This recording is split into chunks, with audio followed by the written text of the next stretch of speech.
Yang terjadi Jokowi cemburu pada reputasi historis Megawati. Itu rasanya. Jokowi cemburu pada reputasi demokratis dari SBY. Jadi ini orang yang karena cemburnya sendiri, dia bingung sendiri apa poin dia supaya dia diingat. Apapun Ibu Mega akan diingat sebagai orang yang melawan Orde Baru. Apapun orang akan ingat bahwa Ibu Mega orang yang tahu bahwa kekuasaan itu harus dibatasi itu. Apapun orang akan ingat bahwa SBY membuat negeri ini dimengerti oleh publik internasional sebagai negeri sumber penciptaan demokrasi. Semua itu tidak ada pada Jokowi. Sekarang Jokowi mulai cemburu pada Prabowo. Prabowo ada di Paris. Di situ dia digerbuti oleh diplomat asing. Semua orang yang ingin jadi menteri ada di Paris. Paris jadi ibu kota alternatif Indonesia untuk 1 minggu ini. Bayangin coba. Saya bakal ketemu juga nanti besok saya ke Paris. Tapi bukan untuk manjat kekuasaan. Saya bawa atlet panjat tebing. Bedanya di situ tuh. Apa yang dilakukan Pak Jokowi sekarang? Dia lagi mempersiapkan upacara besar-besaran di IKN tanggal 10 dengan mengerahkan 500 sampai 1.500 relawan. Mau ngapain? Mau pamer bahwa IKN itu ada legasi dia. Memang. Karena Projo bilang, kenapa kalian, wartawan tanya, kenapa kalian akan pergi ke IKN? Ya kan IKN itu ada legasi Pak Prabowo, legasi Pak Jokowi, artinya legasi kami juga sebagai relawan.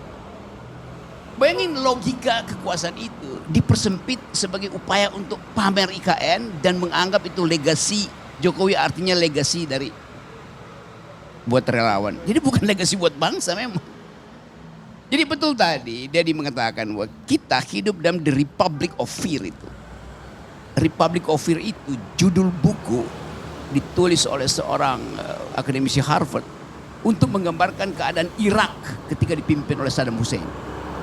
Republic of Fear itu diplototi sampai kemanapun. Itu yang terjadi sekarang.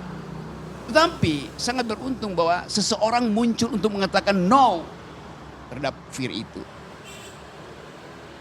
Ada film judulnya F3 itu, Fun Fearless Female.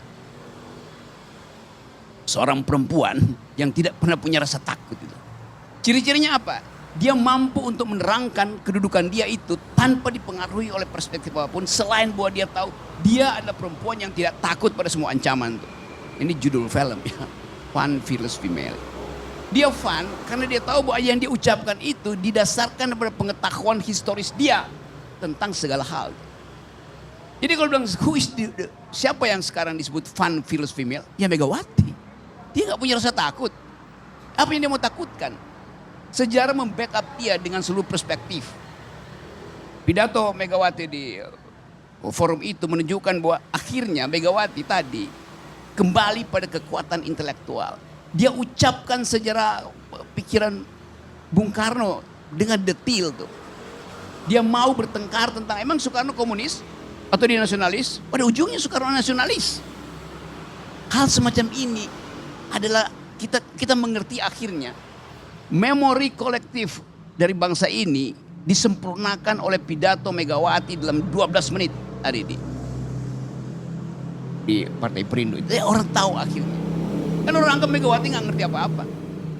Di dalam ilmu psikologi atau biopsikologi, sel otak kita itu akan kembali ke masa lalu justru ketika kita benua itu. Kita ingat memori di awal-awal dan Megawati tahu bagaimana bapaknya itu pidato di depan tentara di Monas sekarang itu, apa namanya, lapangan Ikada. Suatu waktu Bung Karno berdiri di situ di acara Hari Angkatan Bersenjata. Bung Karno bilang begini, di belakang saya berdiri para jenderal, di depan saya ada rakyat.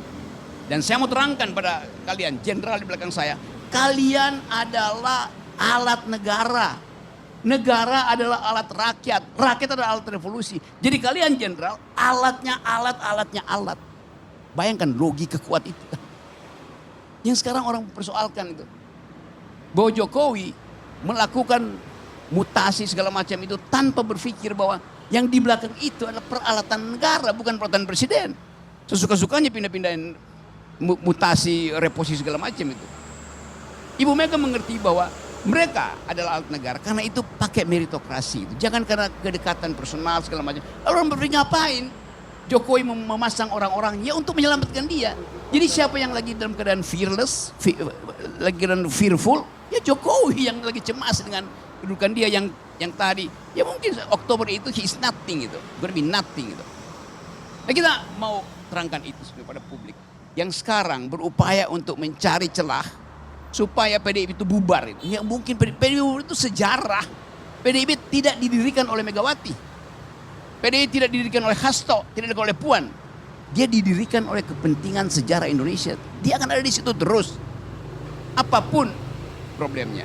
Megawati ngerti bahwa, oke, you mau tangkap saya. Karena itu Megawati bilang, silakan tangkap aja. Toh di belakang dia ada preman. Betul dia bilang preman. Tapi bukan preman dalam pengertian akan mengeroyok. Ada sejarah yang akan dianggap dia. Dulu saya pengkritik Megawati kok kalau Megawati bikin salah. Tetapi dalam soal ini, kesalahan Megawati, kesalahan PDIP, kesalahan kriminal. Memang ada orang-orang korupsi di situ. Memang proses saja. Tapi kesalahan Jokowi, kesalahan konstitusional. Berupaya untuk memperpanjang kekuasaan. Itu the highest of criminal in politics itu. Beda itu. Nah bagi Megawati, ada film bilang begini, I know what you did in last summer. Saya tahu yang lu lakukan di musim panas yang lalu tuh. Siapa yang dia maksud? Jokowi, petinggi-petinggi negara, kalangan pejabat pengendali kekuasaan. Jelas Mega ngerti di kepalanya itu, dia ensiklopedi berjalan tentang semua kejahatan yang ada di negara ini. Dia tahu siapa penjahatnya. Jadi kalau mau adu-adu perspektif, karena itu mungkin Mega bilang, lu kecil lu tuh, nggak ada apa-apa lu, you are peanuts itu kan. Nah ini yang mau kita pastikan itu, karena kita lagi belajar supaya jangan sampai di ujung kekuasaan seseorang itu karena punya arogansi ingin membatalkan sejarah yang membesarkan dia. Dasarnya itu kan.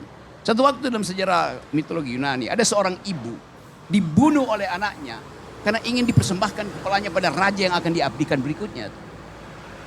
Satu waktu anak itu bawa kepala ibunya di atas baki itu, diserahkan ini ibu saya atas permintaan raja baru yang akan dia sembah oleh si anak yang punya ambisi ini. Dia tersandung di kaki istana anak itu. Kepala ibunya jatuh. Kepala yang udah jatuh pun masih bilang begini, nak hati-hati, ini tangganya berbahaya. Kepala ibunya yang dia penggal masih bisa bicara.